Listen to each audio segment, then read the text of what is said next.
Wow, Charles Barkley lost a lot of weight. Where do you see him? I don't know if you ever remember Charles Barkley, I love TNT. but he lost a lot of weight. Now they're on ESPN. I see that. Yep. Oh my God. It'll probably be good. It's the same crew. Yeah, Same crew. It's just a different place. Hey, it's me, Scott Hetzko. Good afternoon. This is a Thursday afternoon, and there was a lot of chatter about an earthquake last night. We talked about it on TV and social media a little bit, 10 and 11 last evening. So I figured I would pop on here and talk about this this earthquake, and feel free to come on in and tell me if you felt it or if you had not necessarily felt it, but maybe heard it. It was a 2.2 magnitude quake, and you can see that little center point there on this map that we have up for you. So it was just north of Pulteneyville, Williamson area, right in the water. 2.2 isn't a huge quake, very, very tiny, usually imperceptible. But on my page, I had a lot of people that were telling me that they heard a low growling sound from this earthquake right around the same time it occurred.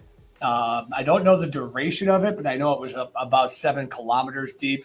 So, that's a couple miles down, not too tiny in that way, but it definitely created some sort of perturbation and caused some sound to happen. So pretty interesting night for sure.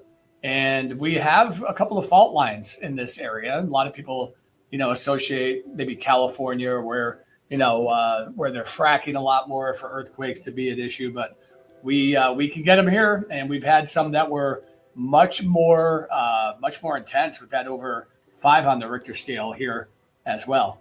So Suzanne says, Scotty, is there such a thing as a lake tsunami?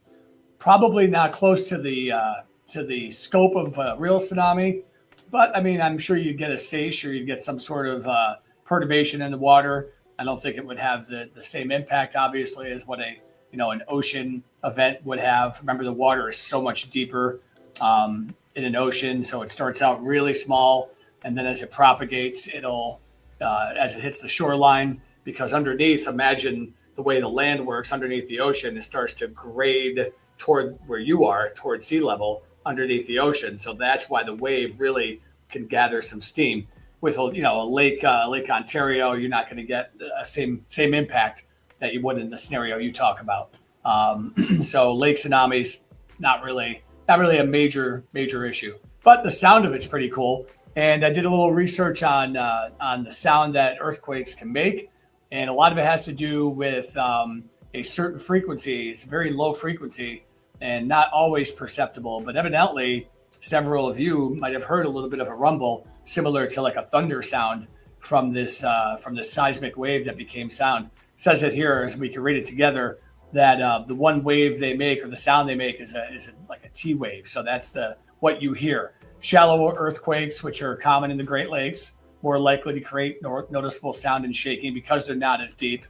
And they have an example in 2024 of a 2.9 magnitude quake in Lake Michigan, and you can hear a boom and a rumble. We had a 2.2, and the fact that the lake's so much shallower than an ocean makes it more likely that you can hear a little bit more sound from a lake quake, if you will. A lake quake. I came up with a new one. Seneca guns, unexplained booms, often called Seneca guns, are in the Finger Lakes region. The booms are sometimes attributed to earthquakes, as similar sounds were heard during the Charleston, South Carolina quake of 1886. That's interesting. What if we had one during wintertime in Lake Erie? You could get an ice quake, quote unquote, maybe where you kind of cracked up the ice due to the rumbling underneath. So pretty interesting stuff there.